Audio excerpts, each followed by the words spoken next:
Break नंतर global रिपोर्टमध्ये आपल्या सगळ्यांचं स्वागत। जगभरामध्ये घडलेल्या सगळ्या घडामोडींचा सविस्तर आढावा आता आपण घेऊयात।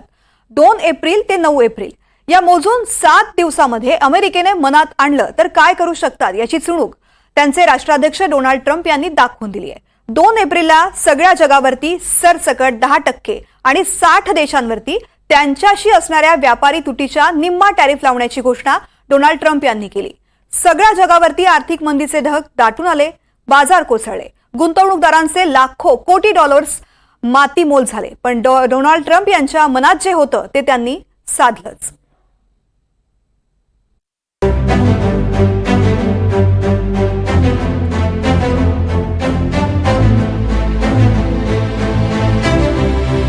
मेक अमेरिका ग्रेट अगेनच्या नाऱ्यानं सत्तेत आलेल्या डोनाल्ड ट्रम्प यांनी अमेरिकेचा जगावरचा वर्चस्व पुन्हा एकदा सिद्ध केला।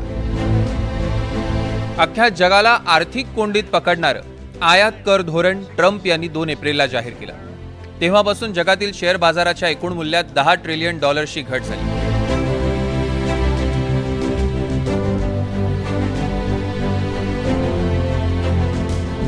पण त्याची फारशी चिंता नाही, कारण धोरणाला 90 दिवसांची स्थगिती दिल्यावर त्यापैकी निम्म नुकसान भरून निघाले। बुधवारी रात्री ट्रम्प यांनी करांना स्थगिती दिल्याची घोषणा केली। As something that I think was very positive for the world and for us.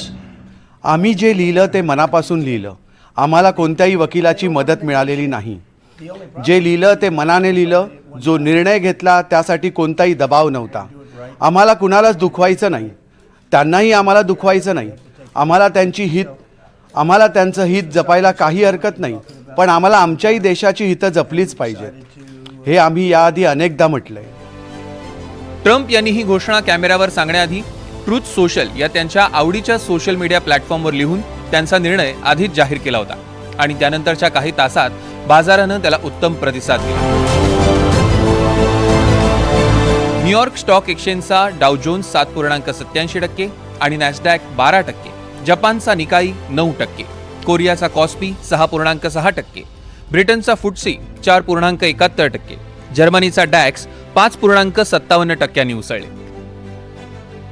डाव जोन्स आणि नॅस्डॅक यांनी जे गमावलं ते सगळं पुन्हा कमावलं।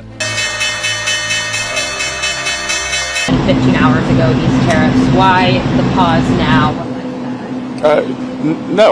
Again, President Trump created maximum negotiating leverage for himself. And बाजाराला हे कळलंच नाही। आम्ही जो कर लावला तो कमाल पातळीवर होता। देशांनी आमच्याशी व्यापार करताना कमाल करांचा विचार करून मगच आमच्याशी वाटाघाटीला यावं असा आमचा उद्देश होता। त्यांनी त्याच प्रमाणात त्यांचे कर कमी करावेत हाही आमचा हेतू होता। आता तो साध्य होताना दिसतोय। ट्रम्प यांनी स्वतःसाठी वाटाघाटींसाठी सर्वाधिक जागा तयार करून घेतली आहे। अतिरिक्त करांना स्थगिती देताना अमेरिकेनं सरसकट 10% कर मात्र लागू ठेवलाय आणि चीनला स्थगितीच्या कक्षेतनं बाहेर ठेवलंय। चीन आणि अमेरिका यांच्यातली वर्चस्वाची लढाई नवी नाही।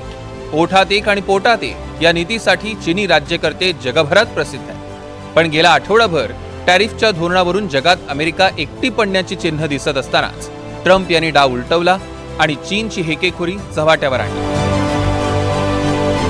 एकूणच ट्रम्प यांनी त्यांचा शब्द खरा केला। जगाशी आम्हाला काही देणं घेणं नाही। अमेरिकेच्या हितासाठी आम्ही कर लावू आणि आम्हाला वाटलं तर तो काढूनही घेऊ। आम्ही जगाची महासत्ता आहोत आणि त्याचा फायदा आम्ही घेणारच। निर्विवाद वर्चस्वाचा हा टेंभा सत्तेवर असेपर्यंत ट्रम्प मिरवत राहणार, हेही या 7 दिवसांच्या आयात कर नाट्याच्या निमित्तानं अधोरेखित झालं। Bureau report, NDTV Marathi.